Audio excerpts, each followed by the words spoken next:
So we're out here again at Paint Rock in Paint Rock, Texas, and today we're going to look at a glyph that I'm pointing to, and later on you'll get a better look at it. And what this glyph is talking about is a cornfield that was out here. So yes, there were hunter-gatherers, but there were also people who were growing corn. And the migration routes for my people talk about us coming and trying to find a place that was suitable for growing crops that could sustain the amount of people that were migrating through here at one point.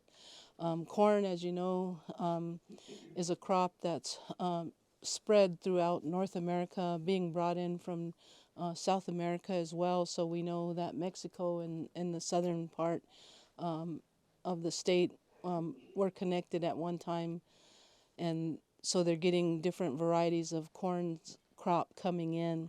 I noticed that there are 11 corn stalks, but there's 2 missing that are probably down there on the ground, or at one time were down there on the ground. So 13 could be that holy number of stalks, indicating what happened to this corn crop. The story says that a huge caterpillar came and decimated the crop, as well as deer. There's deer tracks that came in, so they're fighting the animals and they're fighting the worms. And even today, you're getting deer coming in and devastating backyards and crops, and everybody's got to eat. But there's also a part, if you look at where they place this corn crop, it is actually on a hill.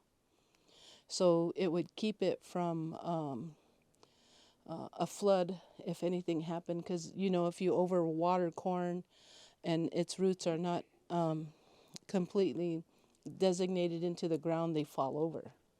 So they're up on a knoll.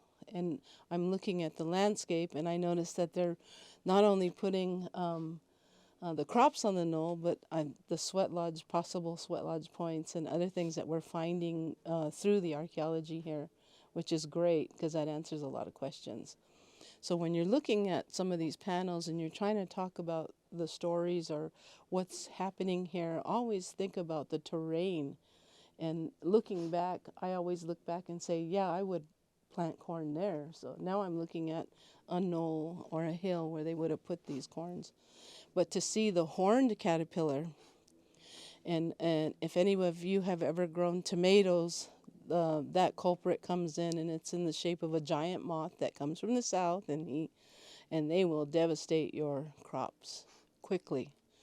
So this is what happened to the people that were here earlier. What happened to their corn crops is insects come in, so there's bioturbation, there's animals coming in, and they're also disrupting the corn crop. So the people eventually move on and decide that this isn't probably a good place to have their people, because they couldn't sustain their main source of food.